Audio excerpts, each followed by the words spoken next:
the coach called me, hey, we want you to do the preseason with the first team Wow. after we just got promoted from second to first division. Yeah. So I'm like, did this really happen? In Yeah. 1 or 2 years, I went from like third division, fourth division to La Liga. All right, you're back here with RonRoweFC, where we like to dive into the life of professionals. And today we have a special guest, USA's international and a Gold Cup champion, Shaq Moore. Shaq Moore's arriving on the line, and Nashville are in front with 10 minutes to play. Thank you for being with us today, Shaq. Thanks for having me. Thanks for having And me. for every story has a beginning, and the beginning goes, where are you from? That's where we start. Where are you from? Yeah, so I had humble beginnings. Born in Fort Lauderdale, Florida, like right there in the Lauderdale area. Parents from Trinidad and Tobago, so got into the sport very young. Very supportive family, very humble family, and yeah, kind of my dad played, at a high level as well, so that kind of got me into the game as well. So that kind of started my path from from that to where I am right now. Was it a situation of like, because your dad played at a high level, did he kind of push you into the sport, or what was it? I think it was pretty organic. He's always playing, so I was always at the field with me and my brothers. We're kind of always there. So I think it was pretty organic. Obviously, as time went by, I kind of realized, okay, this is really what I want to do. And Mhm. it kind of happened organic. It was never really forced. It was never really like you have to do this. Kind of like from a young age, tender age, I always had love for the game, and I still carry that to this day. But you just said you had brothers. Yeah, How many brothers did you have? I have five brothers, Five so we're brothers. six in all. Yeah. Wow. So that would have been a competitive environment inside the house for you guys. Yeah, for sure, man. Especially growing up, man, we got into a lot of fights, on the field, off the field. But usually when we like went out to the parks and stuff, we always kept it tight knitted. But like at home or anything in games or anything competitive, we always get in a lot of fights. But I think that kind of made my competitive edge to this day. Yeah. So in your opinion, and they're probably gonna see this, who was the best brother? I can't say who's the best. I love them all. I love them all equally, man. You learn from the older ones, and then eventually you turn into the older one. So I'm third, so I have three younger. So you Okay. kind of learn what your big brothers did to you, and you try to kind of do that to your Mhm, dad. So mhm. I would say I kind of love them all equally. Okay. Okay. So what do you remember your first club? Do you remember how that kind of went for you? Yeah, my first club was Lauderhill Lions. It still exists today. Shout out to Lauderhill Lions, Coach Key and everyone over there. Coach Platt, he passed away. Well, Coach Wayne, all those guys. Shout out to you guys. But yeah, that was my first club. Um, really humble club, really humble beginnings, but it really laid the grassroots and the fundamentals of the game. So I appreciate them for that. And to this day, I still go back and say hello to the guys and see how the club has grown and the fields and all that. So it still plays a special place in my heart. I feel like Fort Lauderdale, Florida in general, there's so many internationals living there, coming there. The soccer community there is huge, massive. Is that how you felt like it was for you growing up as well? Yeah, it was always big. I mean, everywhere I went down there, people played soccer because, like you said, it was a very international community. We had a lot of Hispanics, we had a lot of Caribbeans, so everyone was playing. So, um, I think that helped with my game too, seeing different types of people, different type of playing styles, and Right. to this day, I mean the same thing. You see all type of players. You go around the world, you see all different playing style, different players. So that diversity is definitely helped from an early age. And also the weather, I guess, having that warmth all year round. Was it a situation where, because this Fort Lauderdale Lions team, was it like a rec team? I guess you can say that rec kind of travel team. Okay. I guess up until like 5 or 6 was rec, and then after we kind of started playing travel Okay. soccer. This was before academy and before all the Right. stuff that you had. But for us, it felt like it was competitive. Hmm. Obviously now they have academy and all this stuff, but I think at that time that was the most competitive. So it was good to travel. That was like my first travel team, going around the state playing and seeing different competitions. So it was definitely good. And you were playing year round pretty much, I'd assume. Yeah, year round, year round. I think except for the summer. I mean, everyone kind of stopped for the summer, but yeah, it was mostly year round. I feel like that's probably why, because there's a lot of players that, come from the Florida area. I feel like it's a mix of that international Hmm. and then also the weather. What do you feel like? Yeah, for sure. It was definitely a mix, man. And it's always sunny. It's not like you go Yeah. up north and it's cold and you can't play. The sun really helps. The humidity that gets you fit too, and then obviously like you said, the diversity of players. You can always find somewhere where someone's playing soccer, so that definitely helped. So living with your brothers and stuff, you guys kind of get that dynamic in the household where, like you said about being competitive and stuff like that, but you get to run those little like 3v3s and stuff like that. So you're like always playing. Do you feel like that's something that did you see all your brothers kind of benefit from that as well? The ones that played. Yeah, for sure. We definitely all played, all benefited. Like I said, we all kind of started playing off soccer, but some of my brothers kind of went to other sports. So I had one that played basketball for a little bit. He's a boxer, and then a few played football. The youngest plays soccer. So that kind of sport orientation kind of really helped us in life in general, not just sports, like teamwork and cooperating, and listen to your coach, listen to your boss, and being on time, stuff like that. So definitely helped. So do you feel like, as far as the passion, it came for you early? It wasn't really much of a problem. Yeah, it was never not much of a problem. Like I said, it kind of happened organically. Having been at the field from a young age, it kind of felt like that's all I knew basically. So Mm, so yeah, soccer was definitely something that from small that I knew I wanted to do. but did you ever try any other sport in that? Yeah, I played basketball actually. I played a lot of basketball. I knew I wasn't gonna be 6'5", so the decision was easy for me to stick with soccer. But big basketball fan, big Miami Heat fan. So Okay. so yeah. All right. So you're going through elementary school and everything, and in this time frame, like now you see a lot of people age 5, 6, 7, getting individual training done and stuff like this. What was the situation for you? Did you have individual trainers or coaches, or it was just more so the family dynamic? I think it was family dynamic. The good thing about Lauderhill where I was at, it was basically like a family oriented community. So someone was always coaching, so I can always go to the field. Basically there was a point in time we were going to the field like every day, Veterans Park. Shout out to Veterans Park, Lauderhill. Um, but yeah, I was touching the ball, playing with the ball basically every day in the week.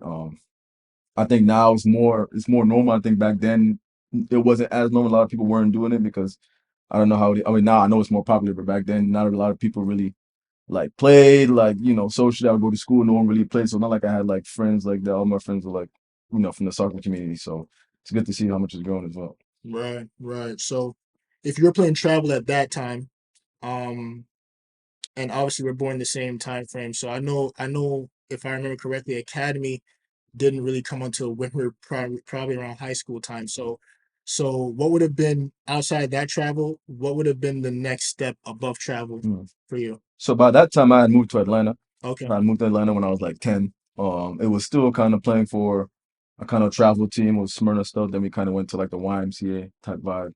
um I played there till I was like 14, 15, and I went to Wow. the U.S. residency program. Okay. So I was on the cusp of like either going to play with the academy or going with the USA team. So ended up going with the USA team, and then that's kind of like where everything kind of took off for me in terms of playing with the national team, in terms of being in the system, in terms of like moving forward in my development. But back to moving to Georgia, um, do you think that maybe in this time frame you're thinking to yourself like, when did you decide that you want to go pro, or think in your head like, oh, I really love this, I want to see how far I can get to? Oh, I would say around 2010, we went to the World Cup in South Africa. Around that time, I really liked basketball. Like, I was pretty good at it, but um, I really love soccer too, but I was really contemplating in my mind, like, damn, do I really want to, pursue basketball or soccer? But I went to the World Cup in 2010 and in South Africa, saw the US play, and from that time I was like, yeah, now this is what I really want to do. So when you were around 10 in that time frame in Mm, Georgia, because before we get to all that, mhm. so basically you still aren't really fully set on what is it exactly you want out of soccer. I'm fully set. I'm Um, fully set, but because I would say it wasn't as popular as it was in Florida, so in Georgia, no one really played. You know, Soccer was kind of like, not a girl sport, but yeah, wasn't popular. yeah, I'm sure you yeah, probably had it happen. Well, you play soccer, you should play basketball, you play yeah, football. It yeah, wasn't really popular. So I had friends, but as soon as I played soccer, they kind of like, didn't know much about it, yeah, kind of right, gravitated away from it. yeah. So what did I do? I knew I loved basketball, so I started playing basketball a little bit. I got, a little bit more popular, everyone knew me. So I think from a social side, I was like, I really contemplating like, you know what I'm saying? I kind of knew I'd probably never do it, but it was really in my head like, damn, it's basketball it too. So I always Mm, kind of played them side by side. I was definitely better at soccer, obviously, but yeah. like I said, I'm big basketball guy too. So as a youth in those ages, and were you a striker, right back, center back? What I were you was playing? I was a midfielder. I would say like a deep mid. Okay, So I was ferocious. I would win balls, but also had like quality on the ball to distribute, a little skill here and there, score goals. right. It wasn't until the national team where they put me, at right back. Originally just to be on the squad to play. Um, But yeah, we'll definitely be mid. I still have some qualities up there now. Obviously it's not like I was before, but Right. I'm still blessed to play right back and get as far as I am right now. So from Georgia now, where would have been the next jump that you made in your career? So I played at academy, well not academy, the USU soccer with that team, with my coach actually, Garvin. Shout out to Garvin, big guy. Everybody getting shout out to Shout out, no, I have to, you gotta show him He's a love. good dude right here. Gotta show him love, man. So was there playing, and then I remember the U17. So I go back to the U17. It was the cycle. I think it was 2011. They're getting ready for the new cycle of players and all that. I think they called like 50 players, and I wasn't one of them. So I was really shocked, especially after the World Cup. I was like, man, this is really what I want to do. Um, so right before they actually went into the residency program, they had like one like final camp to kind of like find players that they missed or kind of see who maybe meet out there. And somehow I got into that camp. So I go to that camp. Somehow. Somehow, bro, it's like someone made a call or something. So I went to that camp and I killed it. And then that kind of set me on the track of like, all right, if I really put my mind to anything, if I really work hard, I know I can make it. But you never played like academy. Never played academy up until Think- after residency. So you went from these travel teams straight to residency. Uh, So after residency, you said you got into academy. What academy did you end up playing in? So I went to FC Dallas for a bit. So I played there. I kind of wanted to be in a professional environment. I was in IMG for a little bit as well. Um, but that was like the only academy that I played. Oh, IMG. Yeah, IMG, and then for half a year, and then like FC Dallas for a bit, and then it got to a point where do I sign homegrown with FC Dallas or do I go to Spain and end up? What was IMG like? Because okay, IMG is a weird one Mm-hmm. because when I was playing academy, we know of IMG for like the facilities Facility. and Mm-hmm. like it's incredible. Every sport, everything you could possibly need. But at the same time, I never heard of IMG really like Yeah, it never really was you weren't better. strong like that. You know what I mean? So in your experiences there, what was that like? I would say professional environment, yes. Yeah. The facilities, like you said, the grass, playing wise, I mean, we were decent. We were never like the best team. Obviously we had to compete with, all the Florida teams who were really good, all the Atlanta teams were really good as well. Um, and also having to pay to go in there, private schools, you never Right. maybe never get like the best players who can't afford it. There's scholarship programs, but you know how that goes. But yeah, in terms of professional environment, yeah, but best teams, we were never really like the best team. So because of that, is that why you wanted to go to FC Dallas, or how did that whole FC Dallas thing come about? FC Dallas came up because I mean I knew the coach, Lucci. He was tracking me for a while since I was in the national team, and I just kind of wanted to take the next step, whether that be, MLS homegrown or just kind of be in a more professional environment.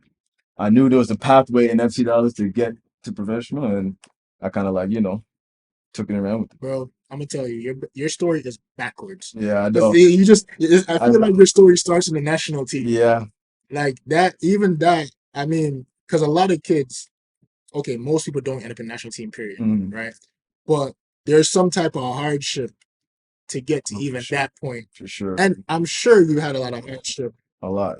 But for you to even just catch yourself in the national team, like from what age? What was the first age group? 14, U14. 14 on 15, yeah, From travel to that, and it's like, big jump. yeah, it's a huge jump. But if you can try and put yourself back into that mindset, like, what was it like for you going to U14s at that level, the national team? Um, it was definitely different playing against the best players in the country. Guys were coming from Red Bull Academy, LA Galaxy Academy. Then I would say who I played for, Smyrna or Lions. They're like, yo, what team is that? But as soon as we started playing, you kind of gain that respect from the group. But I kind of knew that if I'm around the best players, I know I'll always do my thing. So definitely eye opening for me. I still remember like yesterday going in the first couple of days training and then ended up captaining the team. So that was special. Were you nervous in this time frame, being a captain and training with the team the first times and stuff like this? Yeah, for sure, for sure. Definitely nervous, but after the first week or so, you kind of get comfortable and you kind of goes away. Keep in mind these are guys that I like kind of secretly watched kind of because that was always a goal. So I'll kind of like go online and see how they're doing, see where they're playing, and hopefully aspire to kind of be there one day. But I've always been a competitor, so I was like, yo, let's lace them up and then see who gets the spot. Do you feel like travel, because there's some kids too that are just kind of blessed with a certain level of athleticism and talent. Do you think that playing travel helped you prepare for the national team, or is this one of those things of like you just happen to be good? And I don't want to say it like you didn't work hard, because I'm sure you did. It starts very young with you in your household and your father. But do you feel like a huge thing for you to get to that level was travel and it prepared you, or Yeah, I think it was definitely, especially that team, because like I said, I moved there because my coach Godwin was there, and it may not have been the best team, but I knew that he was pushing me. You know what I'm saying? He was never like easy on me. We'd work out every day, and he pushed me. So, because I had to do more, right? because when I had to do more, when I got into a team that actually was really good, when I had to do less, it all came easy and it kind of came together at the same time. So like I said, shout out to God. If it wasn't for him, I would definitely wouldn't be here. So you represented USA at the U14 level, and what is that pressure like? Because like I said, most people never get there. And is there a pressure that you feel at the U14 level that's maybe self-inflicted from you, or that the coaches put on you because you're still in the developmental stage? So like, what is that like for you mentally and stuff like that? It's definitely different pressure. You know, obviously for me coming from, you know, the soccer that I was coming from, maybe may not have been at a level of like, you know, some of the Red Bull guys or some of the Philly Union guys who had played maybe in front of packed stadiums, or you know, not packed stadium, but a lot more people than I Yeah, was, you know, used to. So it was definitely eye opening from, you know, playing against youth league to playing against Mexico under 15s, for example. yeah, right. So definitely took some getting used to, you know, speed of play, you know, the technical ability, and just kind of like, you know, the details kind of, solving the game. So that's definitely played a part. But like I said, once you get used to it, you kind of, take off from there. And after U14s, you were able to represent USA again. Yeah. So it's U15, there was U17. Didn't qualify for the U17 World Cup with Sting, but then I went from U17 to U18 to U20s to senior team. Bro. Yeah. So hold on. So let's back up. U15s and U17s. Yes, sir. Most people now, even, and I'm talking about the most people in the national team. hmm I'm sure there's a lot of faces you grew up with in the national team that aren't there Mm. today in the first team. What do you think you may have done differently that allowed you to still be a face even to the first team? What was it? Yeah, good point. I would say just my mentality, kind of like I'm gonna try to make it no matter what, no matter who's in my way, no matter if a coach doesn't really like me, no matter if I have a tough stretch of games, just kind of like no matter what happens, just keep going. And I take that to that day. I remember I've been through, even after that in Spain, kind of like been through some tough breaks there too. Just keep going, and then eventually I got created my own luck, as we like to say, and things turned around for me. But I would say that, yeah, my mentality, my work ethic. So FC Dallas would have came at which point in this? So FC Dallas came after the residency program. So we were there for 2 years training to be, in the World Cup. So from like 14, 15 to like 17. So around 17, 18 is when I went to FC Dallas. 17, I went to FC Dallas from like January to May, because I've been at IMG from summertime to December. Right. So yeah, FC Dallas came after that January to May, June, around there. That's when I was at, FC Dallas. So Another eye-opening experience too, by the way. yeah, so tell me about that. What's eye opening about it? So that was the first professional team that I had been a part of, in terms of like academy to the second team to the first team. Got to train with the first team on a daily basis, so that was good. Just seeing pros in general. Like, I mean, in Florida, we never really had a pro team there. Or we had a pro team, but it was Miami Fusion for a lot of those strikers. They kind of dissolved after a while. Atlanta United wasn't around yet, so that was kind of like my first time being in, like, okay, guys are getting paid, guys are playing for their families, guys are trying to make it. It's kind of seeing the dynamic of the captain who's like living good to like the first round draft pick who's kind of maybe not getting much playing time, and then everything in the middle. So that was kind of the first environment. I was like, okay, this is like what a professional lifestyle is. And that's a very blessed and fortunate situation for you, because one thing I've always told people too is I feel like there's too many clubs here that don't have a first team. It's like their end. Yeah, they might have a U19s, but it's almost like the kids have to be good and get to a certain level by U17 to get to college, Yeah. right? So it's like there's no experience for someone who is 16, 17, unless you play for MLS team. Exactly. And there's only so many of those around, you know what I mean? So even for you to even be in that situation, I'm sure that training with the first team at that environment every day and stuff like that probably aided you because you were still with the national team hmm as well in this process, right? For sure. Like you said, that transition period from like 16, 17 to like amateur pro to pro, Yeah. I think that's a very important gap. And that's one of the reasons why I decided to go to FCI because I knew that I had to kind of like bridge that gap until I actually signed a contract. Mhm. So, like I said, 16, 17 is a crucial age. You know, if you look at Europe, guys 16, 17 already played 50 games, first team Right. games. You Right. know what I'm saying? So it was like my mentality was how can I bridge that gap to hopefully if I stay in that great. If I go overseas, I'll be ready as well. So how is this going on in your family now? Because I'm just imagining there's so many boys playing ball. hmm This one's going over there. This one's going over Yeah. there. Of course, you were in residency, so I'm sure you had the housing and stuff figured out. But was it hard on the family? And can you remember? Not really, because my dad was a big advocate for just chasing your dreams. Okay. So Well, that was good. Mom was like, whatever you do, still try to, get your schoolwork cool. done. I hadn't graduated yet. I was 17, so she's like, whatever you do, make sure you graduate, and then after that, you can think. So my family wasn't really that big of a deal. They knew if I was playing, I was my happiest, and they knew that I would be all right. So did you have some form of a mentor or someone that is kind of guiding you a little bit in terms of because you said 16, 17 in that time frame is kind of where you're like kind of sharpening in on like what you need to do for your career. Mhm. Is someone kind of guiding you along this, or you're just figuring it out on your own? How are you doing? So I mean, I have my agent. Okay, He's from England, Paul May. Shout out to Paul May. Um, a shout out. Shout out. He was from England and he kind of been around like the Manchester United, all the European lifestyle, English lifestyle. So he would give me pointers on little things. Obviously, Pops would give me, a lot of pointers as well. And then at IMG we had Eddie Johnson, the former US national Legend. legend, man. Still doesn't get love. Shout out to Eddie. He doesn't. He doesn't. Man, he would give us a lot of like advice, man. Look real quick. Yeah. That was my winner when I Yeah. was growing up. Yeah, man. Him and Dempsey. Those are That's it. my Yeah. players for USC. Yeah, But go very ahead. underrated, man. Shout out Eddie has like top 10, I think top 10 goals, man. It Yeah, still doesn't get the respect, no, he doesn't. but Eddie used to give us a lot of game, man. Imagine being like, between those ages of 14, 15, 16, when you're like starting to come up, Eddie used to give us a lot of good advice, man. But man, your story is incredible because you're getting advice from Eddie Johnson and you have an agent in your ear as a teenager.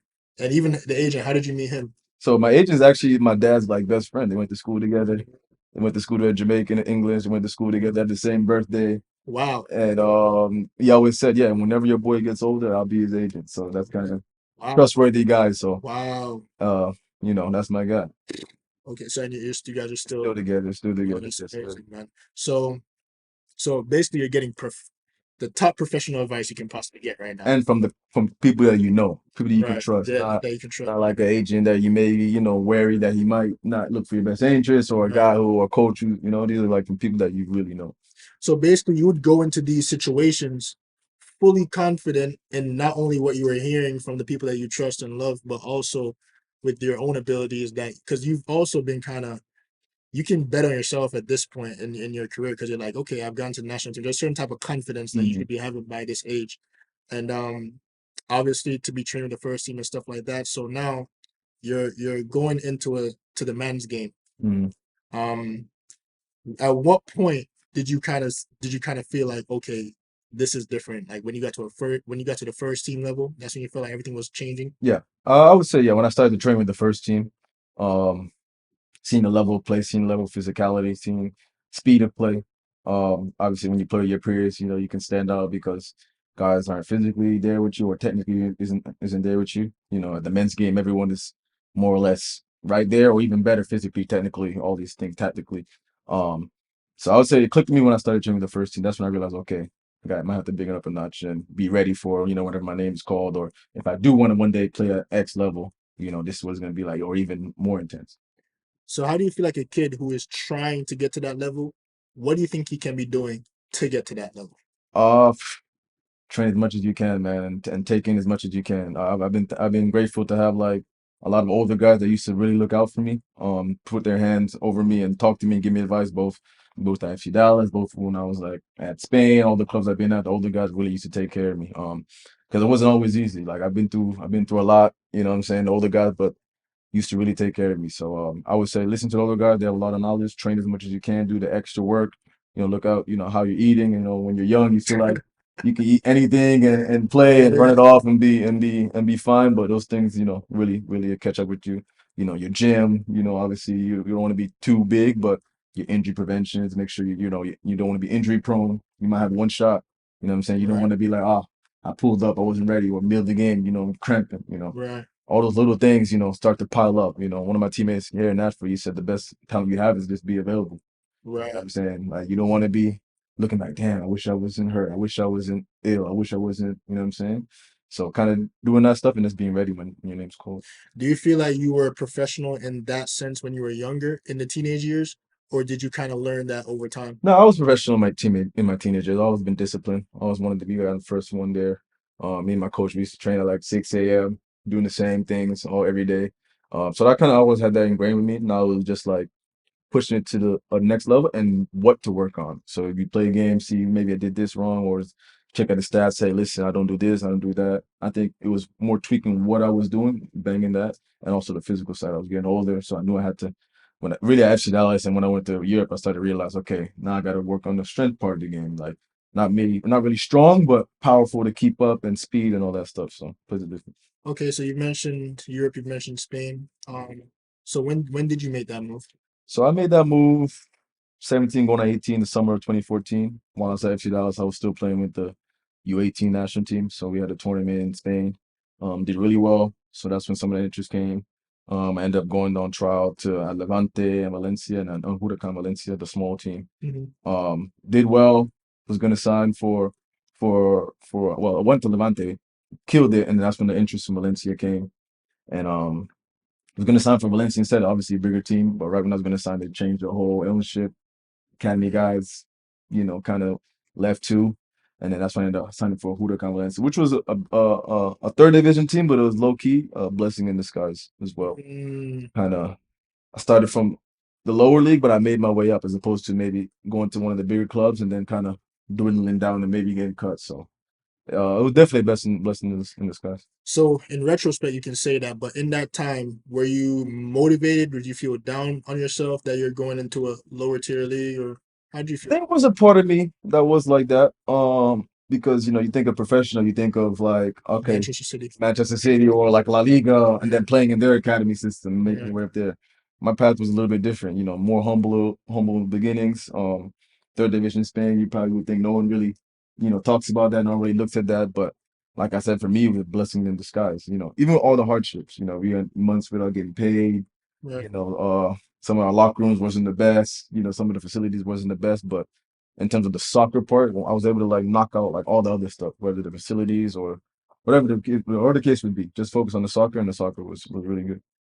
How do you feel like FC Dallas and the national team prepared you to even get to that level? Because obviously there's a lot of kids here who play D1 Hmm. and they'll be like, oh, like if you say, let me bring you to Europe, and they'll say what level, and you say D Division 4, Hmm. they're like, ah. Yeah, it would be like, But you were playing for USA yeah, and for FC Dallas and training the first, and you yeah. end up in a third tier. So how do you feel? Do you feel like you were well prepared? Because of course you got the contract, but Hmm. you really feel like you were prepared and everything? Yo, yeah, for sure. Not to knock on the third division or anything, but I kind of went in confident that I can do my thing, and it was never something to be long term. I kind of knew it was just like somewhere to get started, get my feet wet, and then try to move from there. But yes, it was difficult sometimes, maybe seeing some of your peers at bigger clubs and Yeah. first division clubs, and you're like, damn, I want to be there, one day. But I knew I just had to be patient, keep on working on my craft, and everything worked out.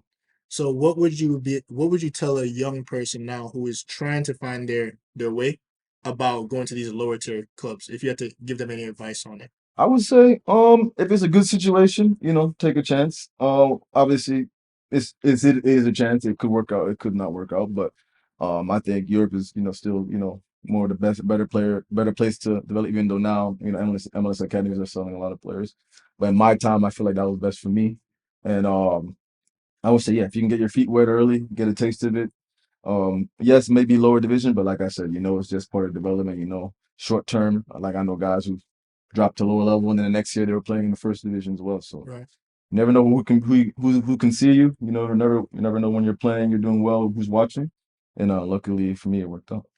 So you mentioned about months with no pay, because that's another side of the game that Yeah, I've tried to explain to people, and they don't maybe fully understand. There's in lower levels, especially, there's coaches or directors that can promise you things and they just don't. And obviously, you in your situation, you know why you're there.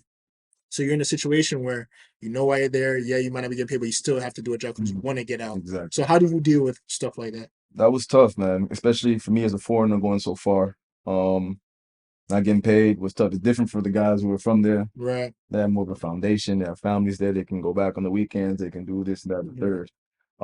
For me, it was just like, dang, like to start off, man, like not getting paid. I should have stayed at FC Dallas or something. That would have been a better chance. But the man above had like a different plan for me. He knew, I had to just be patient. But yeah, that was tough. But it also taught me to kind of manage my money a little bit. There's a lesson in there. Yeah, for sure.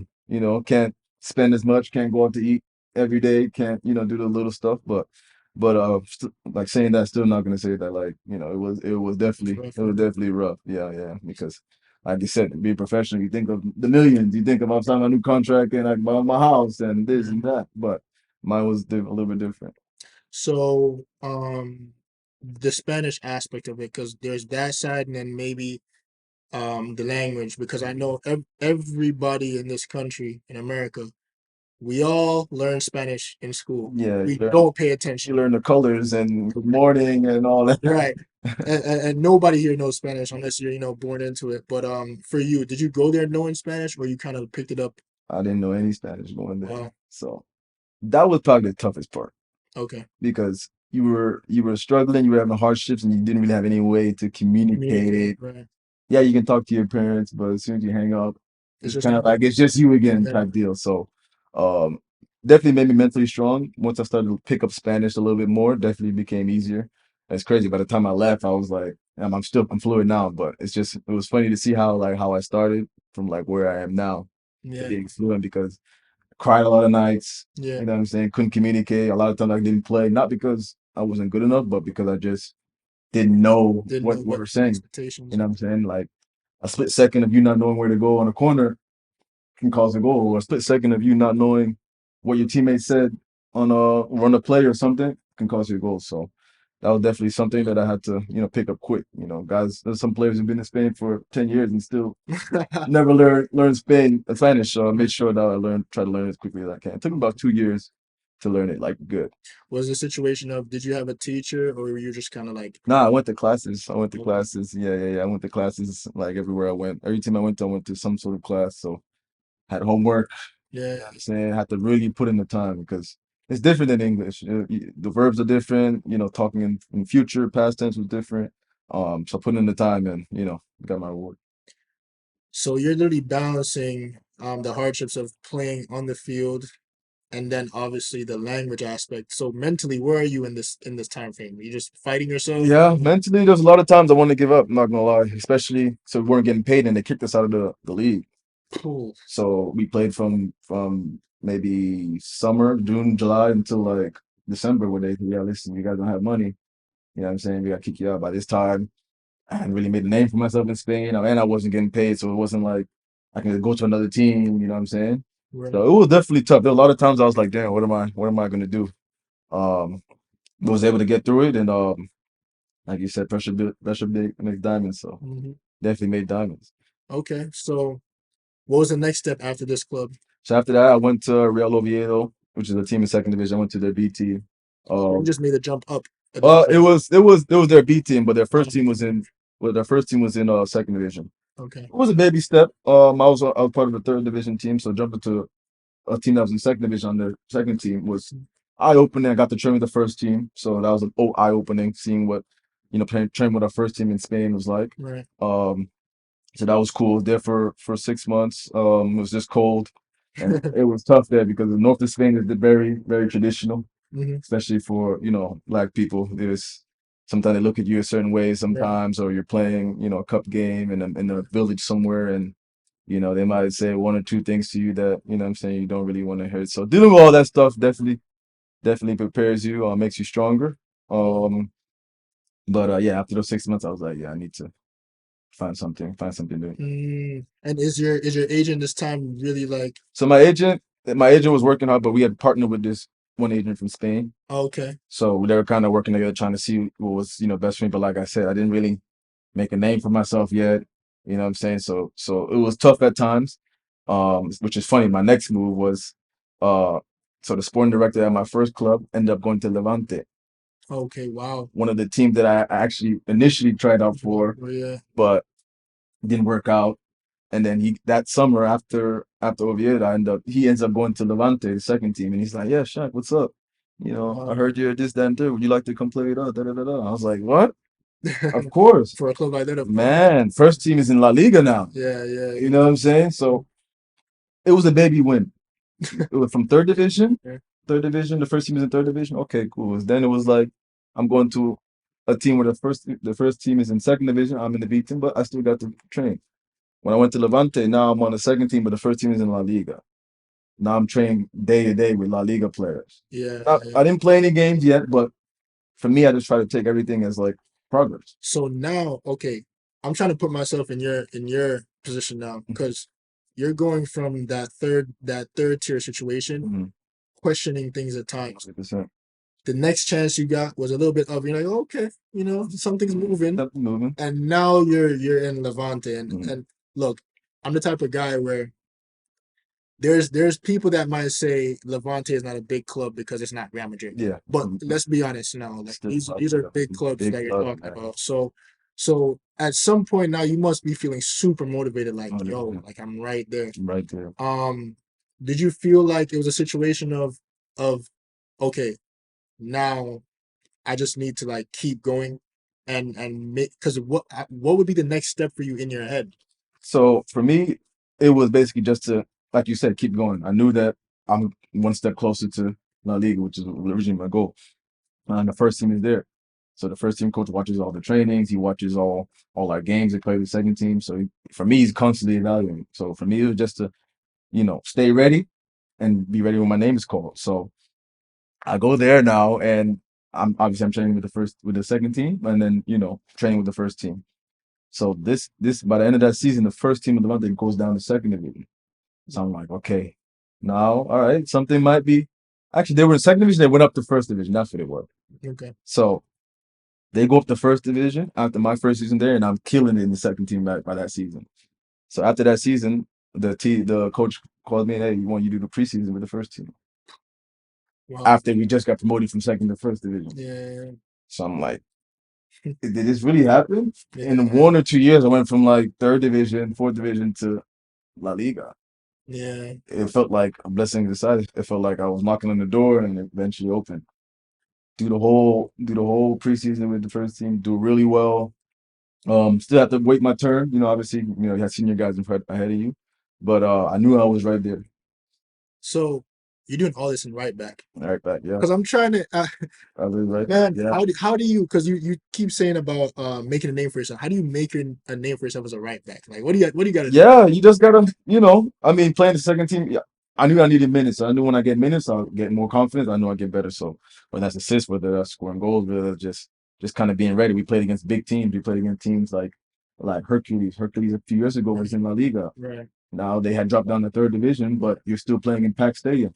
Yeah. You know what I'm saying? On a regular basis now. Right. You know what I'm saying? So imagine you're 17, 18, 19 playing against grown men in front of I don't know if you know Hercules Stadium, but it's big, but it's huge. Big. Yeah, it's huge. I've seen it. As a 17, 18, 19-year-old, getting that exposure was big for me. You go to Barcelona, you play against Barcelona B in the mini stadium. Are you nervous in any of these situations?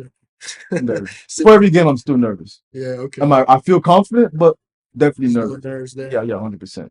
But like I said, I knew once I started playing, once I get comfortable, I just kind of believed in myself that I'll be able to compete with anyone. So now you're preseasoning with Levante, and they've went up. Is this in your head now? You're just trying to get minutes, trying to get in the first team properly. How old are you in this? 20, 21? This is 2017. It's 20 going on 21. Okay. Yeah. So would you say that, and be honest for the viewers, because some of these kids to me are losing their heads. Yeah. Is that young or no? Honestly, for in your opinion, is 20 young Uh, or it depends? kind of depends. I mean, if you're in America, you can probably say it's young. If you're in Europe, you can kind of say, okay, now you're starting to get maybe a little bit older because, like I said, in Europe, everyone is you got first team guys that are 16, 17, 18 kind of knocking on the door. So it kind of depends on how you look at it. But I know one guy in Levante, Jose Morales. He made his La Liga debut when he was 26 and Yeah, killed it from there. I'm right. talking like hat tricks against Barcelona. I'm talking like killing Real Madrid. I'm talking about Carvajal like not knowing where he's at. Like I say, no, for real. Yeah, yeah, If you Google Morales right now, man, yeah. but you'll be astounded that this guy started playing La Liga at 26. 26. Yeah. So 26. what would you tell the kids that because right now the guy that everyone is talking about, Lamine Yamal, Mm, and these American kids now are saying, man, like I had this one kid call me, he was mm, saying, man, Randy, sometimes I feel bad because I'm 19 and there's kids like yeah, Lamine doing this. I'm like, bro, he's Spanish over there. He got a yeah. different foot than you. What would you say to the kids that things like this? I would say, man, everyone has their own path, man. Like, just because you're first doesn't mean, what I'm saying, it's better. What I'm saying? Everyone has their own path. Everyone has their, own little journey that they got to take. I went to Spain at 17. I didn't touch La Liga till I was 21. You know Yeah. what I'm saying? Then after that, I didn't touch La Liga again. You know what I'm saying? I was on the cusp. You know what I'm saying? Then kind of failed, went back up, failed. So I just think, what I'm saying, everyone has their own kind of path. You can't really look at your peers. You don't know what they've been through. You don't know, what connections they had. You know what agent they have. I think you just kind of follow your path, and it'll work out for you. So you're doing the preseason of Levante, Mhm. and how did that preseason go for you? Preseason went really good, man. We played against La Liga teams, so that was good for me. We played against Alaves. We played against Elche. That was kind of like my first time kind of playing against La Liga competition. It's one thing to train with your peers and you kind of get comfortable with like, your La Liga teammates. But when you got to play against other teams, other styles at a different level, that kind of opened my eyes. But saying that, I did realize that I belong. I realized that That's with the awesome. opportunity, I knew that I would respond. So what La Liga? That's the Hmm. best clubs in the Yeah, world, the yeah. best leagues. What was the difference for you with these Um, players? I would say speed of play and the technical ability, probably. Um, there, man, you got pressure on you immediately.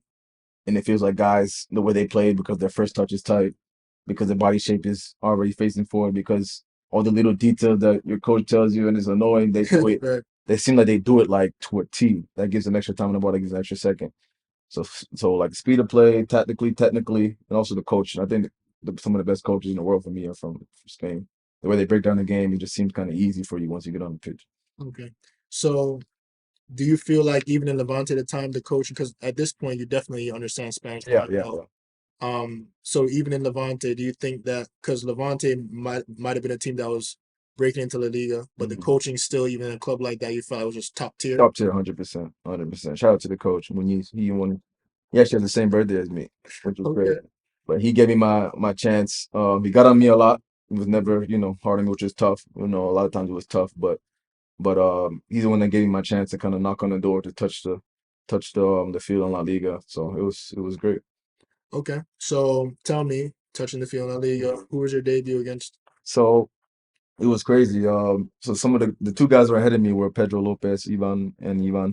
They were great guys, man. Captain and co-captain. Um, Ivan, which is the younger guy, he ends up tearing his ACL. So Wow. so tough moment, for him. But I'm looking at, okay, this might be my chance to kind of play. You know what I'm saying? So I get my first start in the Copa del Rey game against Girona, in Girona. Wow. Um, Tough game. I play against Mojica, starting left back for Colombia, Right. and we're going at it, man. Me and Mojica are close to that. I just saw him this summer we played against him. He's like, Shaq, oh, you're big now. But that was my first game, man. I remember leading up to that week, I was nervous as hell, couldn't sleep, butterflies, but ended up being a really nice game. We won 2-0, so that was good. Oh, wow. Yeah, Okay. Do you remember about how much minutes you played? played 90. Played Oh, that's 90. tough, huh? Yeah, yeah, played Congrats. 90, man. Congrats. So at this time now you got your 90 and you played a good game. I'm sure mom, dad, Oh, for sure, for because sure. these are games fully. Because third tier might be kind of hard to find a link. You know what I mean? Third, yeah, yeah. Third But tier was tough just because of the physical aspect. As you know, as you go lower, yeah, it's more physical. But yeah. but I was talking about in terms of like to get a link to watch. Oh yeah, oh yeah, yeah, yeah, It for might be sure. kind of hard to get Yeah, that. yeah. But now, Now everyone is easily. watching. So Yeah. mom and dad calling you brothers and Oh everything. man, yeah, that was Oh, great. even that, because your brothers are playing. Your father's a player too, but your brothers were players as well. And how's that in the whole family? No, it was good, man. They came over, a few times to watch me play. It was definitely emotional. Yeah, As you know, immigrant parents coming over to make a life, and now they see their son right, playing at the highest level. right. So it was definitely emotional for them and for me. But it was great, man. Like, definitely enjoyed it. Definitely, eye opening and like, trying to prove that I belong. So you said earlier about being in La Liga and not and being in. Yeah, yeah. What was it that in this first season of yours? What do you think went right? What do you think went wrong? So the team just went up, so our goal was to not get relegated. Okay. So we had a nice little start, kind of middle of the pack, but then we started to drop a few results. Um, so the coach that ended up checking for me and give me the debut, he gets fired. Um, Um, so that kind of changed the dynamic of the team, and we're in like a relegation fight. You know what I'm saying? So they started kind of not going with as much with younger players. Keep in mind the right back is towards ACL. yeah. So we ended up signing another right back, Koke, more experience, had been around a while, played for Sevilla, played in Champions League. So that kind of was like, all right, now Shaq, you got to take another back seat again. So it went from La Liga playing, I played like 10 games in La Liga to kind of dropping back to the second team again. So it was tough, but it's kind of one of those things, right? You just gotta, that's what the moment calls for. You gotta just play, and then yeah. So there's youth players that feel like the world is crumbling when they can't make or are losing playing time Mhm. at academy level, MLS next level. Now you're at the top where it really matters Mhm. because obviously there's money involved and For there's a sure. lot of things involved now. So how are you dealing with it um mentally now? It was And tough. That was one of the first kind of tough, not first, but one of a couple of tough moments because you end up, playing in La Liga, and obviously you want to stay there. You want to keep on making strides. Um, for me, I had to go back down to the second team, which was like in the third division again. So it felt like, damn, I worked so hard to get to La Liga, try to stay there, and now I'm back to the third tier where I started. You know what I'm saying? So that was tough, especially mentally. That was tough because, like I said, you work so hard to get there, and you playing in Camp Nou one weekend, and then you're playing a third division team on a field that's harder than this because the turf is like burnt. yeah, So mentally that starts to play with you. It's like, dang, what I have to do to kind of hold on the spot. So it's definitely true when they say it's harder to get there, and it's even you harder stay up. to stay there. Yeah. All right, so how did you fight yourself? What did you do? Because obviously I'm seeing you now today. So what did you do to kind of overcome yourself? I just kind of kept on working hard, man. So I still finished the season good with the second team. We ended up getting promoted. So that was good. A few opportunities came that next season. I went to a club called Reus. But then I ran into the same problem again. There was no money at that club.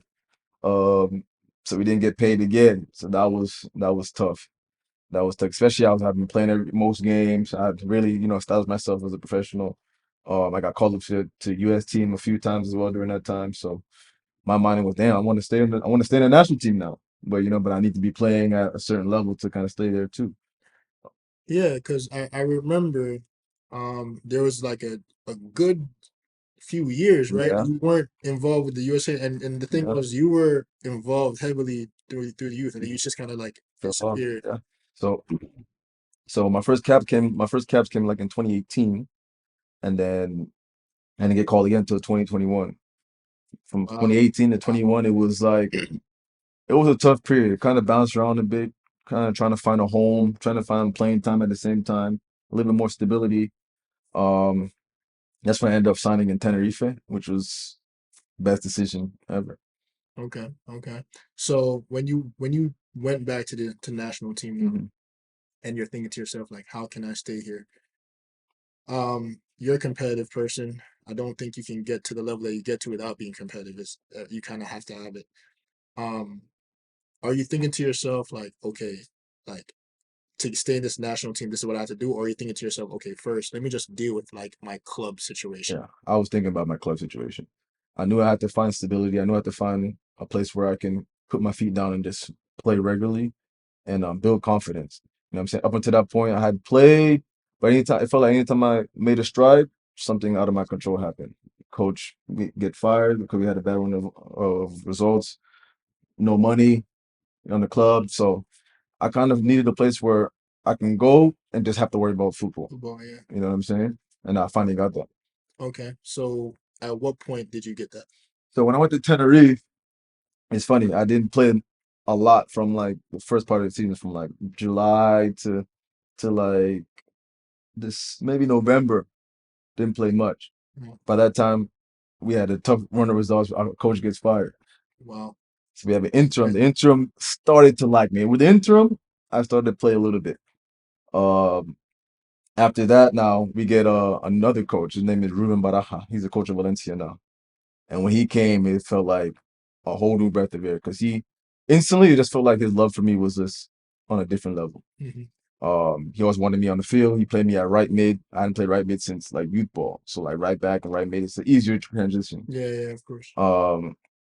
He started playing me right mid and everything just starts to click. Like I start killing it, scoring goal, crossing. I felt like every game I crossed and you scored. You know what I'm saying? Um, right when I started doing that, guess what happened? COVID. Oh, that yeah, wow. So Right when you get in the rhythm, huh? it just felt like anytime I Anytime started to you get some started. traction, Yeah. anytime I started to get confident, anytime I started to play, something out of my control kind of happens. So COVID hits. We were done for like 2, 3 months, but they would send like our training programs. Mm, So I'm like, man, whenever this COVID is done, I gotta make sure I'm ready. I lived in an apartment building, like a tower. So I'd run up the steps, like all whatever steps, up and mhm. down daily, did my gym work, all indoors. Wow. Keep in mind this was like a tough time mentally because you couldn't go outside. You know what I'm saying? I hadn't seen my family in like 2 years. I hadn't gone back home in 2 years. Yeah. So it's like I had to get like my frustration out Yeah. by I felt like just running and like getting all this, not staying still. If you stay still, your mind just Yeah. runs on Yeah. it. Um, so that was tough, man. Like I said, it felt like anytime I got some traction, that something out of my control happens. But when COVID finished, I just took off where I left off. And you just kept a Just rhythm. kept on going. Yeah, yeah. The team ended up we're in a relegation fight. We ended up, saving ourselves, almost getting to the playoff spot. So that was good. Wow. So it was a big turnaround from the start of the season to the end of the season. Then the next 2 years were great as well. What's in this club again? Tenerife. Tenerife. Yeah. Okay. So how long were you there? Like it. I was there 3 years. I Okay. was there 3 years. So that second year after that, played every game, had a really good season, and then that's when the national team called me in 2021. Okay. Okay. The World Cup. So you got what you were hoping for, which is Yes, like sir. more consistency in your club, and you actually feel good with what Mhm. you've been doing. So now you're back in the national team now, and once again with the history that you have with that team, it must be satisfying for you to come back. Mhm. So how are you feeling now that you're back and like Yeah, with the boys? it was great, man. It was a Gold Cup. A lot of nerves still, because the Gold Cup was in the summer. I had been off for like a month Mm, after the season, so I was on the preliminary list, but I didn't know if I was gonna go or not. So I'm like in my mind, I'm like, damn, been off for a month. Am I gonna be ready? Am I gonna be fit? Am I gonna be sharp? Excuse me. But I was able to, keep my fitness, do my work. I did extra work that summer. I remember it was hot as hell in Atlanta. yeah. Ran hills, anything to kind of just be ready for when my name was called, if it was gonna be called. Um, it ended up being called last minute. Like the day before I was scheduled to go back to Spain, Wow. Greg Berhalter called me, "Hey, Shaq, like, what's up? Like, you want to call you in?" And I'm like, "Really? I was got to go into Spain tomorrow." Like, "Yeah, you want to call you in to Gold Cup?" Going to Gold Cup, man, it was a great experience, man. Being back with the guys, I knew a few of the players, some new players. It was kind of like that golden generation, if you want to call it. And then Gold Cup, man, everything I touched just like went in, man. Scored a goal, fastest goal in U.S. history, 20 seconds in against Canada. Ended up winning the tournament. That was probably one of the more satisfying moments of my career. Do you feel pressure when people start talking about this golden generation stuff? How do you guys handle that? Like, how's that feel? I wouldn't say pressure. I'd say, it's definitely a privilege, having a lot more players playing in Europe, at bigger clubs. Obviously, it also comes with like a certain pressure, to get results, and which is where we want to be. You want to be a soccer country where the pressure's on you to get results. We know that, the last couple of results haven't gone that way, but I think if we keep on going, I think we'll be all right. Okay. So what does the Gold Cup mean to you? Because obviously we're not from Portugal. Mm, There's no Euros yeah. for us, and Copa America, it's a bit different. But Gold Cup, how do you feel about that?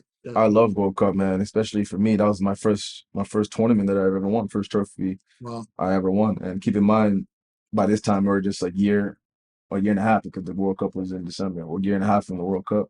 So for me, I took it as, yo, you got to come. Like I said, always get these like little opportunities that you want to be ready for. You don't want to pull up. You don't want to be like, I'm sick. You don't want to be like, you want to be ready. yeah. So for me, that was a big tournament for me. You know what I'm saying? Playing in a group stage, playing with that pressure, playing against Mexico in the final in front of like 70,000 people. Like, those are stuff that I needed, again at that time, to get used to and be ready for, future tournaments. So what does national team ball at that level feel like compared to La Liga or whatever other league? How do you feel like national team is different? It's definitely different. It's a different style of play. You play against the national teams. A lot of times the U.S. does the X mark on us. We're getting everyone's best game. I think international soccer in general is just a little bit faster. Not faster, but you play against a lot more elements. So you might play against a team like you played against Panama in Panama. Mm, If you look on the list, you'd be like, okay, you're supposed to win against Panama. But that but was probably one of the hardest games I've ever played in my life. why? Bro, the heat, the humidity, there were people playing like music in our hotel. We couldn't sleep. Like, what I'm saying? The international ball is definitely different, especially when you play against South American countries or Caribbean countries where, like I said, this is their biggest game, so they're throwing everything at you. So different from Spain. You might, you get good feels and cool weather. These elements definitely, aren't the best to play in, but sometimes you just got to go there and get a result. So that stuff actually works when people try to come knocking on your Oh my yeah, door with the drums and that stuff. is real. That is real. Like, sometimes they have like a whole concert outside your hotel, Um, knowing that you play the next day. yeah, You know what yeah, I'm saying? People don't know that, but yeah. going to these countries is harder to play there than you think. So that would definitely be like a privileged side of the game that you get to experience that. Because yes, it's hard, but at the same time, you're seeing something in the game that many people never get to True. experience. And still, I have to ask, like your family in this whole process, they're just, what is in for the ride, just enjoying, or what is it like? Yeah, they were very, very enthusiastic, man. Especially my pops. My pop played a few qualifiers, in the Caribbean area, Like that? Trinidad and Tobago. So he would kind of prepare me about, these little things, be ready. And but you hear it growing up and you're like, nah, it wasn't really like that. People spit like you're like, nah. But when you really in it and you Yeah, realize, wow, everything Pops was saying is like to a T, even worse than what he kind of described it. yeah. But yeah, they were definitely supportive in those games, especially when we had qualifiers at home. They would come out, what I'm saying? They played a big role in all this at the time. So I'm never at that level, so I have to ask. You guys might do well, USA. You guys might lose. Mhm. Whatever you do, there's a bunch of people talking Yeah, on live cameras. yeah, yeah. Do you see what they're saying? Do you hear it? Do you see it? Or do you just kind of like, Nah, you do hear it, you do see it, whether that's on TV, whether that's on social media. You try your best to kind of tone it out, which is hard at times, especially the level of scrutiny that some of us are subject to. But that comes with the game. Everyone is entitled to their opinion. You try to take the good with the bad. You win, everyone loves you. You lose, yeah, everyone hates you. So for me personally, I just try to like not really look at that stuff. I'm lucky to have a good foundation of people at home, and I speak to a psychologist to kind of make sure that my mental is right. But yeah, if you're not ready, that stuff can definitely make or break you, especially when you get to higher levels and the scrutiny is even more. You know what I'm saying? So I would say definitely have a good foundation. If you need help, seek it as well. at what point did you start seeing a psychologist? Um, Probably a couple years ago when I was in Spain early on. When it got rough. Yeah, when it got rough. Yeah. Um, I wouldn't see them every day, but I would see them periodically. Especially, I got to the point where I had to force myself to go there. I may not have wanted to go there, but I knew once I get there, I would feel better after. Mm, So yeah. mental health. Oh yeah, for sure, definitely help, man. Mental health is very real. Like in Mhm. terms of depression, in terms of not feeling yourself, in terms of being alive but not living. That those stuff are definitely real. So if you can speak to psychologists, I recommend it. So do you still see them today? Yeah, yeah. I still talk to someone every now and again when I need them. If it's a big game, if there's nerves, if there's anything, just to kind of get it off your chest. I should definitely recommend it.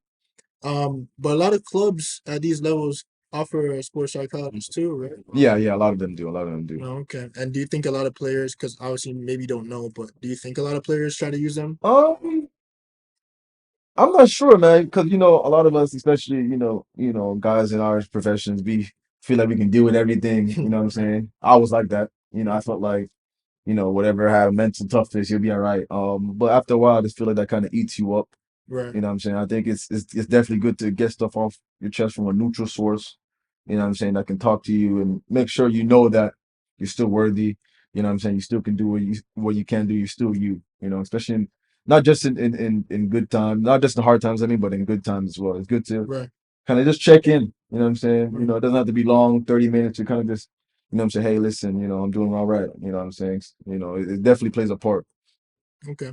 So yeah, so back to the USA talk now. So you've completed a few caps, Mhm. and is this a thing of because I always wondered when you're young and you picture you going pro, a lot of us picture us playing for a national team representing it and getting to the top level, which you did both of that. You got to La Liga and you got to the national team. Are you thinking now to yourself like how much caps can I get for the USA? I think for me, it was just seeing how far I can go. I never really wanted to put A a number number on on it? it. It's true that I had the World Cup in my sight, so that was like one big thing. I was like, I knew, especially when I broke back in, I knew, okay, the World Cup is in a year. Like, what can I do in the short term to hopefully put myself in the best position to get to the World Cup? Um, that's really my mentality. I didn't really look too far. Yeah. You know what I'm saying? I don't like to even looking at the World Cup was far. It was like I was still a year away. So me, it was just like kind of focus on every day, putting stuff in place in my daily practices, daily training, daily games to hopefully put myself in that position. So which club are you at currently in this moment? So I'm still at Tenerife, Okay. um, which is a funny story because everything that happened after was like a roller coaster. Yeah. Yeah, for sure. So after that Gold Cup, I missed a whole of preseason with my team in Because Spain. Berhalter Because had called you. yeah, exactly. Right. Because I was away and we had signed another guy, another right back who was really good, a French guy. So I go back to Spain and I realize, damn, I'm not playing, and the team is doing well. You know what I'm saying? And Mhm. I was in line for a transfer. You know what I'm saying? A few teams were interested. Uh, but unluckily, like it didn't work out. I ended up not getting the move, and I had to stay there. But by this time, like mentally, I'm shot. I went from like Gold Cup champion, winning it, Right. team of the tournament, hoping for a transfer to like going back to my team and not even playing. Keep in mind the World Cup is the next year. And the team is doing well, which is like now you can't say anything because like if the team is doing, not too great, you can kind of, plead a case. But if you're Yeah. not playing and the team is doing well, you just kind of have to keep your head down and work. So that played with me a lot. But um funny thing, it worked out perfectly. Like in January, I was thinking about leaving Nashville. Actually, Nashville was the team that ended up going there after in the summer, but Nashville came in for me. Um, Team doesn't let me go. They're like, "Now we need you." By this time, we're in the playoff spot. We're like third or fourth in the league, fighting to get promoted to La Liga. I'm like, "Oof." Do I want to go back, early and potentially miss out on La Liga? Do I want to stay and fight it out?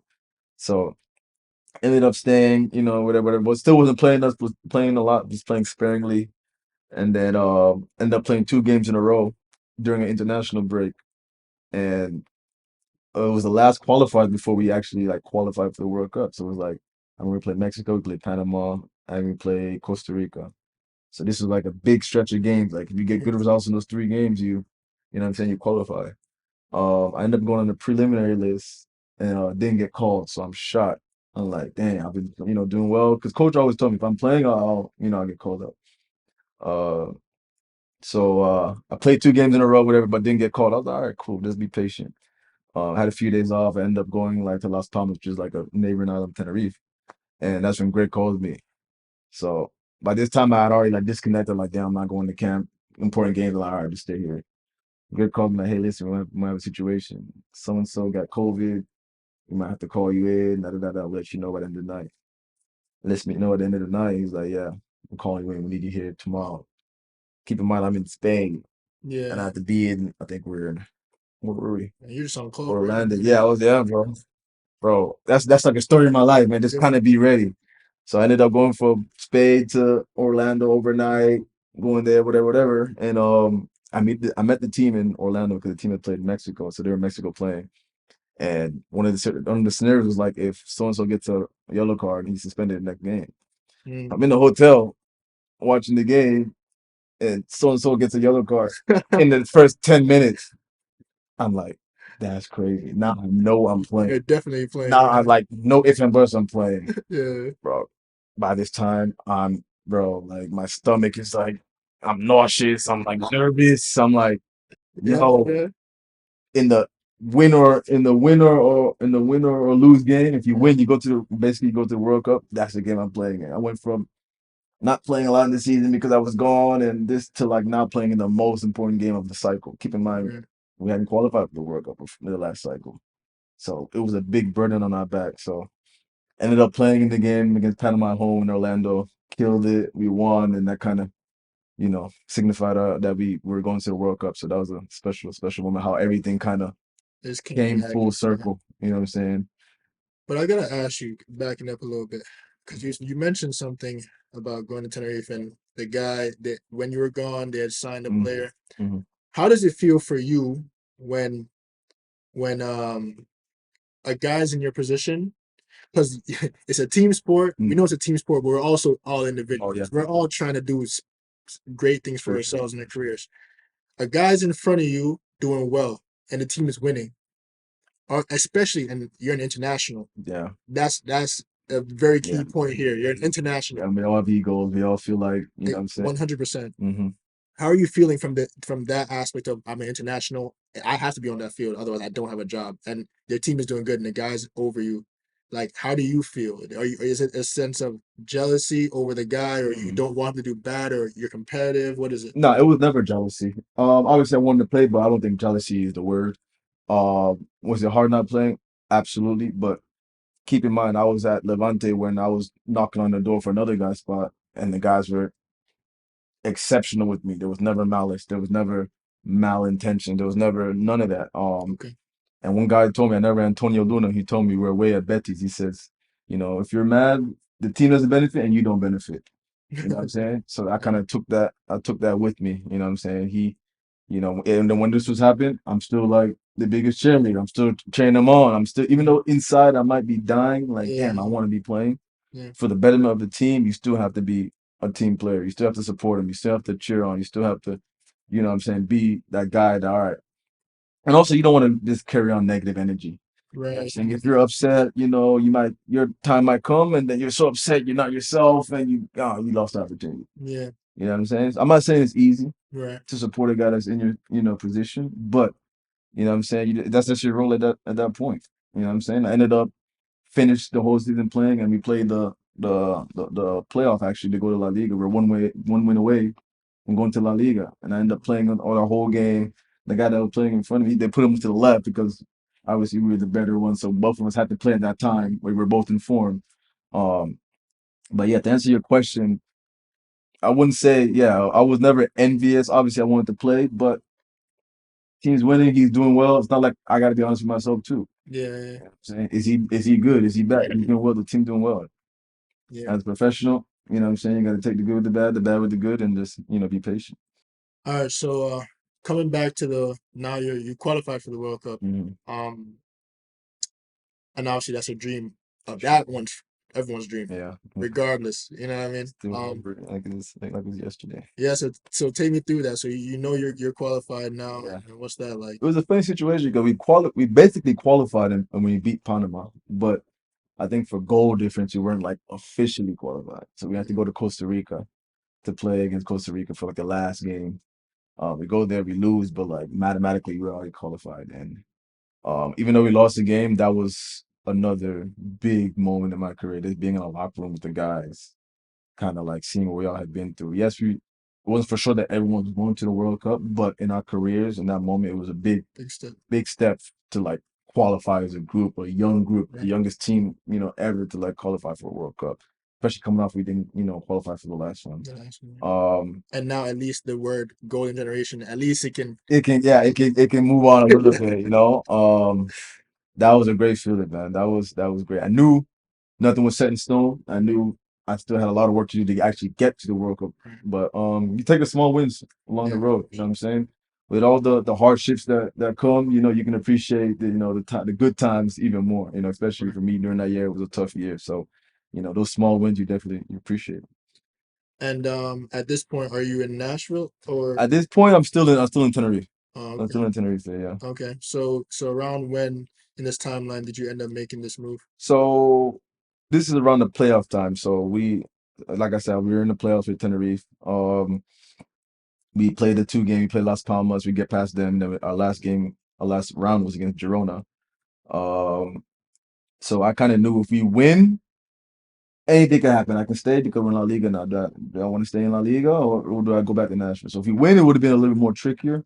Right. If we lose, I kind of knew that, all right, I gotta get up out of here. I gotta secure playing time. I gotta, you know what I'm saying, make sure I'm in the best possible state to get to the World Cup. So that's when, Nashville came about. Well, they had been about in January, like I told you, but couldn't get it done. And then the summertime they came back in for me and ended up signing for Nashville. So as we are speaking in Tennessee right now, and like I told you before, this place is different. Yeah, And very. I've never growing up heard of anything for soccer here. And I'd assume you didn't either. Mm-hmm.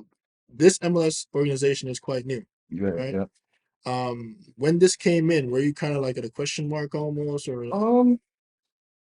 Not really. It was more excitement, man. I knew it, like you said, it was new. It's a lot of it would have been like around 2, 3 years. A lot of times in your career you get to be a part of something from the Yeah, ground up. grand up, yeah. So that was exciting. Brand new stadium. We just built a new facility. So it was something to be excited about. And I knew I wanted to be part of it. I've been away for a long time as well, from like 17, 18 until like 25, Right. 26. So um, I had like a death in the family as well. So kind of just wanted to be kind of closer to family for once, see how that felt. Also playing time. Yeah, I knew World Cup was coming, and I don't want to leave any doubt. You know what I'm saying? If I didn't make it, because not because I didn't give it my best or I didn't put myself in the best position, but just because coaches didn't, you know what I'm saying, didn't want to take me. But yeah, I just felt like it was time. You know what I'm saying? I was getting older, so I wanted to start to build over here as well. You know what I'm saying? On the field, off the field, kind of start setting myself up for the future. Okay, so of course the MLS now is Marco Royce just came. Yeah. Yeah. Obviously Messi, the big man, is here. There's a lot of great players here, and how do you see this country moving in MLS in terms of stuff like that? Yeah, it's definitely growing, man. They're putting a lot more money into it as well. Obviously, Messi's here too, so that helps the league automatically, bring their level up as well. So yeah, it's definitely exciting time for soccer in this country. You know what I'm saying? It's exciting. The levels are getting a lot better. We got packed out stadiums, so the environments are fun to play in as well. So definitely happy to be here. What's the stadium like in Nashville? Is it you guys get a good Yeah, fan base? man. That's one thing about Nashville. Wow, They wow, come out and support their teams. You get like 30,000. wow. 3,000 strong. Yeah, yeah, yeah. So in the brand new stadium, Geodis Park, I think it's like maybe a year or two old. So yeah, man, Nashville they support their teams, man. So can't say nothing bad about them. So compare La Liga to MLS. What do you think the differences are in your, Um, if you had to say? I would say I think it might be a little bit more physical here, almost to a point where it makes it harder to play here, honestly. It may not be like tactically or technically the best, but the overall having to travel. playing against athletes, playing against, what I'm saying, a quick winger. He may not be, but he's fast, or little stuff like that. That makes it challenging, as well. I know a lot of people from the outside looking in, they say, MLS is a retirement league and all that. But I'm telling you right now, once you get here, it's not. Yeah. When you're in It's it, not a cakewalk. yeah. It's not as easy as people see it is. As people say it is. So, and the level is just gonna, keep on going up here. The World Cup here in 2 years, that'll bring the level up too. So yeah. So did you get to play Messi this year at all? Or We played, yeah, I played Messi last year as well. He won his first tournament against us.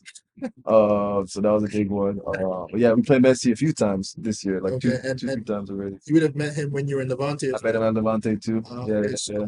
so what is that? I mean, okay, if you were when you were in Levante, that would have been like prime Messi. Messi, yeah. You know, what what is what makes him? I don't know how he played in the game against you. I'd assume. Yeah, he killed us. Okay, gotcha. So you tell me what makes him from your eyes? Because I always tell people, even at the lower levels, there's a difference between like because people might say, okay, Shaq is in third tier, but I'm like, I might say something like, look, if you play next to Shaq, you would not think he's a third tier player. He's a certain level. You know what I mean?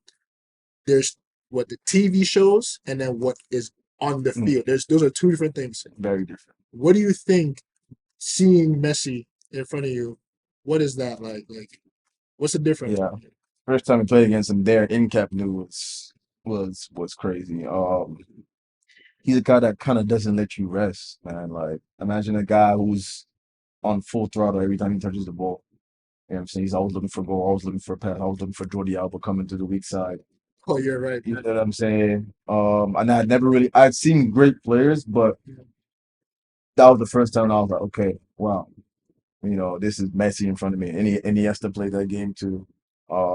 Luis Suarez played that game. These are in their prime too. So Yeah, bro. Dembele came on, and Is Neymar there? Neymar, he just left that year, Okay, okay. and they had brought in Dembele. So Quick.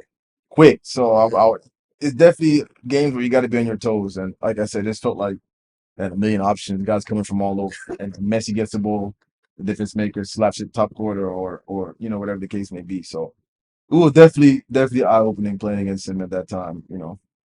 Is it a situation that these clubs, whether it's Nashville or Levante, they're like, look, guys, we're obviously gonna play against Barcelona. We're obviously gonna play against Inter Miami, but look, we gotta have a plan for this little guy. Is it a situation like you guys are preparing for Messi, or you have respect for the whole team? Like, look, he's there, sure, but we gotta have our stick to our game and play. Definitely respect for the whole team. Obviously, no one player can win a game. Obviously, Messi made once or twice do it, but It's a team game. it's a team game. You know what I'm saying? You can't focus in on one player, then Suarez scores at you. Right. You know what I'm saying? Right. But yeah, saying that, you definitely want to make it as tough as you can around them. You want to get numbers around the ball. If you have to be physical with him a little bit, do that as well. Like I said, this is one of the best players, if not the best player to ever play. So, uh, yeah, those weeks of training are definitely, you got to have a plan for sure. Yeah. Okay. Yeah. And I mean, I feel like pretty much there's so many internationals in the MLS now. Because I just named a few, but I feel like every team to some degree they're bringing in guys from Europe and Central America wherever all the time. Um, do you see this league being a top league in the future? What do you think? Yeah, I definitely see it. Obviously, we still have not ways to go. We're bridging the gap, I would say, between, here and Europe. But like I said, like the level is definitely, raising. There's a lot of good players here, and they, like I said, they put more money into it, which is good. You see more packed stadiums. The atmosphere is more appealing to some of the top players. Now you're seeing more players in their prime starting to come here. So it's only going to grow. I'm not saying next year or this year is going to be the top level in the world, but we're definitely bridging the gap every year. Okay. And as we come to an end, I just have to ask you, like, towards anyone that may be watching or family, friends, any thanks you want to send out to anyone? Yeah, I just want to say thank you to, everyone that kind of helped me get here, whether that's family, friends, coaches, coaches that didn't believe in me. Thank you to you guys as well. And just appreciate it for everything, the good, the bad. You know what I'm saying? I know it could have been a lot different. I could have, I was maybe one bad play from not making it, or one unfortunate balance here or there from not making it. So every day I try to be appreciated and just thankful for where how far I've come to where I am right now. So yeah, this journey's still going on. I still have a lot to achieve in the game, but I like where I'm at. Any advice to the young players watching this right now? Yeah, I would say just keep on working hard, man. There's gonna be tough days, days that maybe you don't wanna, get out, days where you think it might not be working for you, but just keep on going. I know it's very cliche to say, but I'm a testament to it. There's a lot of times I wanted to give up. A lot of times where I was like, man, what am I doing here? I should have done this, should have done that. But I think if you stick to it, you keep on working hard, you still work on your craft, everything will be all right. All right, well, that's it, guys. If you made this far, I just want to say thank you for watching. And just like, share, subscribe with a friend. And thank you again to Shaq for Yeah. being with us. And yeah, until next time.